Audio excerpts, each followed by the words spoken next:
how do you want me to use language in terms when talking? I mean, about like I'm just talking to you right now, so I don't really need. I'm not talking about you with someone, but how do you want to be referred to as? Well, you know what? We could use it we could play around with a few different terms Sure. and see how it feels. Because I hadn't actually like, it's not. It's really awesome that you're asking that and I hadn't put much mind to it. So I mean, Yeah. let's do some research. Okay. Cool. Okay. What do you call a vertically challenged person who's just escaped from prison and can commune with the dead? You told me this last time, and don't tell me the answer because it was. That's all good. Small, medium, at large. You at large. Hunky dory. Okay. Hi, folks. Dear creatures of nature, I'm Shira Black, the official human nature investigator. We are all creatures of nature. Welcome to this series we are workshopping the title of, so please do comment down below, call in for any suggestions you may have for a title of this series. Interview in a conversation format of different creatures of nature, humans. Was thinking of a title of like Convos with Creatures. If that's catchy, let me know. But this series is, yes, getting to talk with different creatures to hear their human stories. And we are so lucky today here, folks, because we get to hear stories from this amazing human. It's been in the works for a while, but it is finally here. I'm so excited and grateful to have my dear friend, absolutely amazing creature, Josh Shakespeare, Josh/Shakespeare. My dear friend, thank you so much for talking with me when I've been talking about talking with you for a long time now. Thank you. I mean, it's a lot of good conversations. It's been beneficial both ways. Some of like the best conversations I've had in recent memory. To me, powerful and profound wisdom, very befitting of the name Shakespeare. Also a wordsmith, jokester, artisan. We do have a bit of a time limit and I have to respect that. So I was wondering if we can start off our talk by hearing just about kind of where you began. Well, I'm from New Hampshire. I'll probably start in California because I end up with like trying to better understand unhoused, homeless, lived experience, whatever the title is, people. Right, which we did want to hear your thoughts on the best, most respectful use of language. Right, and which in my opinion is not really dependent. It's not like it's not a specific word so much as it is just like a tone of respect. You were mentioning that. Yeah, not what you say, but the way you say it. Exactly. See, for me, the homeless experience started in California, and within 3 weeks, I had 2 jobs and a place of my own. I was doing really well, and I was hanging out with a lot of people that were homeless and into into drugs and stuff, and I was working on an idea for a rehabilitation kind of like program thing that had a different kind of twist to it, and I just kept getting stumped up because the way I put it, I didn't have the audacity to give somebody like advice on how to overcome something I hadn't been through. So then I made which is both true and was a justification because I wanted drugs. Like started using, and I started in like Santa Rosa, and I ended up in Santa Cruz for like I was traveling for like a couple of months and ended up stuck in Santa Cruz, and Okay. and then my mom's house burned down in Massachusetts, and she moved to Washington. So I moved to Washington because like she's old. She's I don't know how much longer she's got, but like, I'm pretty damn certain this is going to be the last house that she has. So I wanted to fix it up, and then like even if I'm being homeless, like I at least want to be nearby, and for if she needed help with anything. How long have you basically been homeless for? About 9 years, maybe 10, somewhere between 9 and 10 years, I think. A couple of brief windows of not being homeless. It's awkward to like have somebody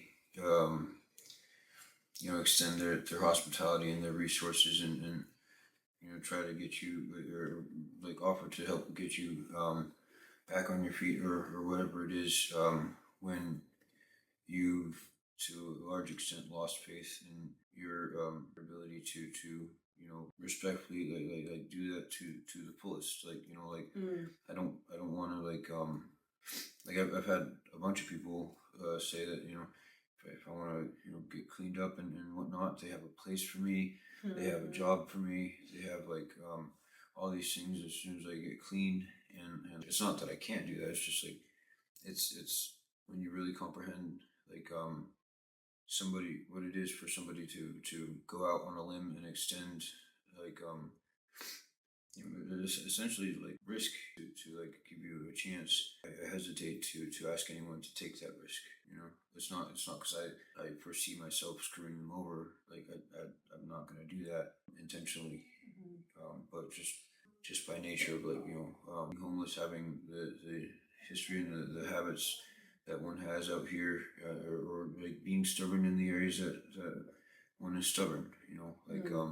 There's so many ways that could go wrong, and then I really always felt strongly about taking seriously if someone vouches for you or if someone gives you an opportunity, not asking someone to do that unless you're absolutely certain that you can step up to the plate. It's hard to own up mistakes that you make. It's hard to take accountability for things that you've done that are not living up to the kind of person that you want to be. I do know you're hard on yourself, and we all kind of are really harsh on ourselves and not seeing ourselves totally clearly because we can't, because we're on the inside looking in, not on the outside. So we are seeing ourselves through this kind of clouded. That's why creatures are not meant to be alone. They need each other. Yeah, that was good. He said creatures are not meant to be alone. There are so many reasons why, for example, people end up on the streets not at fault of their own. Oh, absolutely. Yeah. I mean, I have found rather that the ones that lean most heavily on the idea of being a victim, the ones that more often than not are a bigger part of the reason why they're out here than not, and the ones that are out here for like reasons that are not within their control, the ones that really have the more heartbreaking like stories are not typically the ones that are crying about it and leaning on. And again, this is just in my experience, like the people truly have ended up out here through circumstances, like they're actually like putting work into like trying to get back out of that situation. They're like, and statistics don't apply to the individual. There's always going to be an example of like that contradicts what's being said, but like Right. No, there's the exception in the rule, but generalizing is always kind of a disservice in some ways. Well, that was a sort of a generalization that I just said. But well, I mean, it's like it has its function and it has its limitations. Like statistics do absolutely serve a purpose, like to help like figure out where the main problems are located and try to brainstorm solutions that will be applicable to the widest number of people. It's still going to be really really counterproductive to generalize people and like just make assumptions that the statistics apply to everybody. Right, like all the worst traits of like people that use drugs are applicable to me because I look a certain way, or if you don't take the time to assess people based on the merits of their actions and who they are as an individual, it's going to severely limit the effectiveness of any kind of like solution that someone comes up with for like how to effectively deal with the homeless, houseless crisis. exactly. Or the drug epidemic. Yeah. I swear there are people that use drugs that have more integrity and respect and honor than like any of the business owners or the politicians or the soccer moms or the like that I've met. You know, they absolutely same. Such a hard position to be in, and it's like who are we to judge, and sometimes how people like might deal with it. Makes me think of my entire experience and friendship with you, and just like from meeting the beginning of 2025 and getting to know each other better more through ebbs and flows. I do want to share with the people your heartbreakingly beautiful positivity. You know, I want y'all to know that this human, when we are going on a walk and talk, it's kind of anyone that we encounter along the way. Josh here, Shakespeare, says, "Hey, how's it going? What was the best part of your day so far?" And he asks me that every time that we talk. It's been so interesting to see what that does, especially in this place, which is Washington State, which is a place of social awkwardness, the point of just kind of not really having a bunch of chit chat with strangers. This thing that you do of asking people about them, something positive that they can share, making them think about something positive, and just the positivity that you are bringing to people on a regular basis. Like I said, I really think the way I look at things, like negativity is the most abundant and potent drug out of anything. You know, anything from sugar and TV and coffee to you know, meth, crack, cocaine, like all negativity dwarfs all of them.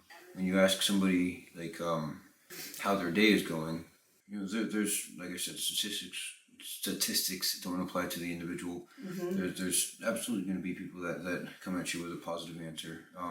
It's not that doesn't exist. But I think if you were to ask enough people and like keep track of the answers, you would see that like a lot of people are likely to answer with some blasé like oh, that's all right, you know, or like just super ready to dive into an in-depth like explanation of why their day is shit. Technically, it is a form of manipulation. Although, like to ask somebody like what the best part of your day is, it's like we all manipulate each other to some degree without. There's a difference between our just kind of social. I mean, we all do it. We all do like some little minor forms of manipulation that isn't really bad unless it has like a bad intention. Total difference of them manipulating with malice and bad intent. But you know, it is just kind of, I think, a human thing, but definitely part of our society structure. But you've asked so many people this question. I'm so curious of like your kind of data about it. You know what the most common answer is actually? What? Is waking up. Was the best part of the day. Yeah, it's like a lot of people will answer waking up, and like wow. I'm unsure whether or not that's like the blase like answer to like the what's the best part of your day, like the non-committal kind of like, you know, simplest answer, or if there's like something really significant. Because I mean, I really want to believe I think that there's something significant to like how many people answer waking up. I mean, that really just struck me. I mean, I'm talking like 97 out of 100 people answer that. Wow. I mean, it moves me because it's to say, well, I'm alive, and that is something I'm glad about. You're getting people to think about that in a good way. Yeah. And like, I love when people, well, I don't love when people, but I like the opportunity when somebody like is really committed to like, you know, how bad their day is going, like oh man, I'm really having a bad day, like I like telling them like all the more reason to find the best part so far. Yeah, the roses and the thorns. I smile when I think about the day that I crash landed introducing myself. It was a great day. It's memorable. Actually, it was a shit day that turned into a great day. Oh. Basically, I had noticed him around. It was winter. It's January. Cold day. Yes. Just seeing him outside and like living outside. Concerned as a human being, just feeling how cold it is, and that is potentially dangerous, deadly. At some point, I just see him walking by, and I run outside to chase him down.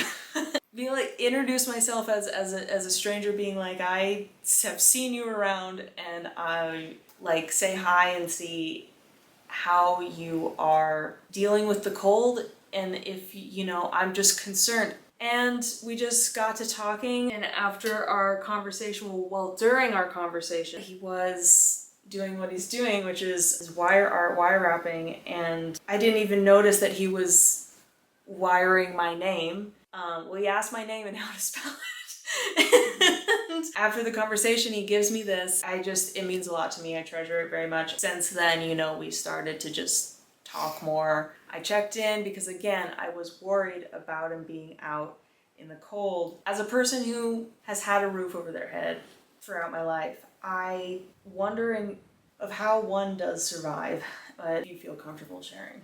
Totally. It's a multi-pronged answer.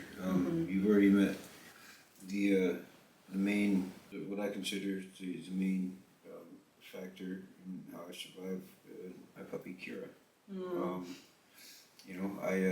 She's my responsibility, and so like I have to make sure that I'm taking at least adequate care of myself, so that I can take adequate care of her at the bare minimum. It should be more than that. But like that keeps me from making the dumber of the decisions possible available. I see how you care for her, just above all. It's about your care as a person. There is a lot of help. There is a lot of struggle, and there is a lot of there are a bunch of cold and lonely and difficult nights and circumstances. Yes, and there's also a lot of help coming from a lot of different angles. Sometimes it comes from other people that are out there with you. Sometimes it comes from really, really nice people living in the apartment building across the path, that are just really concerned about how you're faring and come running down the path. I mean, humans do have an incredible drive to survive, strong instinct, but there's so many things in our world that make that really hard to actually do. It's not easy. No, it's not. But nothing worth doing is easy. Have you ever heard of a good poem or a good story that was about someone who had it easy? Yeah. This is Bob. He had an easy life, easy job, easy go of it, and shit went well. And it's the struggles and the trials and the tribulations that add poetry to your story, that give it the depth, that provide the circumstances in which you can choose, you can make choices that reflect and develop your character and your who you are as a person. That is also part of the answer. Is like I have no idea when. None of us have any idea when our story ends, but like when mine does, I want there to be something worthwhile there to talk about.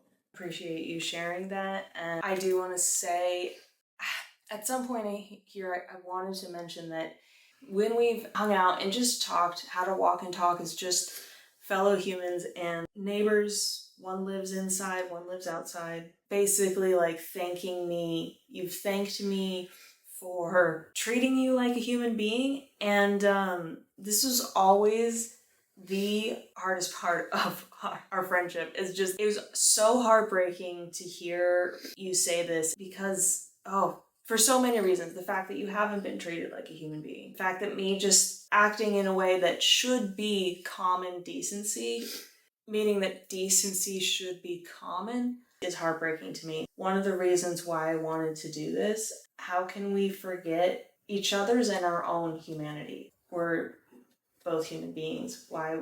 How can we treat one as less than that? It's a lot. It's something that needs to be faced because I think a lot of the reasons why some people in my position of privilege will try to avoid people in your position is not wanting to face it. Like you said, human beings have a very strong drive to survive, and there's a lot of both misconception and confusion, but also like unfortunately, like real situations in which people think that treating others, dehumanizing others, is something that factors into survival. That Shit. yeah, like to survive, I have to shut myself off to like considering this person as a person. Like this is a statistic that I have to deal with, and make sure it doesn't spill into my life and affects whether or not I'm able to survive. The statistic that they're perceiving becomes more and more and more so actually like closer to being a statistic worth having concern about, worth having to safeguard against, because we get angry at like being a statistic to somebody, and like and if they're gonna write us off right off the bat without like assessing us based off the merits of our individual actions, if we are already that's the only thing that we can be to somebody, then a lot of people just said like, well, why not just let's just be that, because like that's what survival is to us, you know, and it becomes a great back and forth, like getting exponentially more and more out of control. You know, survival means like being more and more and more inclined to do like shoplifting, like for example, shoplifting. At first like is a way to like just get the stuff that you need, or get stuff to trade for the stuff that you need, you know, and then the store's survival to them becomes or involves profiling, and it involves like making a lot of assumptions, and so like and then it's just the people who are shoplifting, or maybe not even shoplifting, maybe start shoplifting because like you're getting you're getting judged before they're even like doing anything that's worth being concerned about, and so like it just gets more and more shoplifting, more like assets protection, more like, and that's just one example of survival, and misconceptions and confusions on what that means, I think. I have so much to say. I should take some time to process and sit with it. It's just something about dehumanizing people in order to survive really big. That's something I definitely want to dig more into in the appropriate time and way. But anyone could lose everything. They're in this different position of survival, but it's something that's hard for me to wrestle with. Dehumanizing a person for any reason, I doesn't feel like there's a good reason. There's never a good enough reason. No. But I mean, a good enough reason is not always like people do not always have to, or are not always inclined to like wait until they have a good enough reason to, Right. Because there's not a good enough reason. I mean, how do I survive? I have bigger things that I want to do beyond just being homeless, and like get to any of them until I get past this chapter, and how I carry myself through this chapter is important, and how I survive is important. So like keeping in mind that I have more than this in the plan. Absolutely. One step at a time, and that kind of makes things to me way more manageable. The way you carry yourself now is so significant. It really impacts people. We all impact people with the way we interact and treat others. It creates a ripple. How we treat someone will impact how that person treats someone else. We don't even see that. We don't even see how big our impact is, of how far those ripples go. I have no idea how many more people I was able to ask what the best part of their day was, just because of the cheering up that you did on really critical days where like Oh, wow. I had no reason to well, not no reason, but I had no motivation to continue with that Yeah. line of questioning, and Yeah, which is completely understandable. and you've had a significant impact on that, like many days. So What is something you've learned about humans, and what is something that you want humans to learn? I've learned. I think that there's a difference between like pigs and police officers, and You were a cadet. there's like a hardcore commitment to like the fuck the police attitude. It's really not as much the case as you'd think.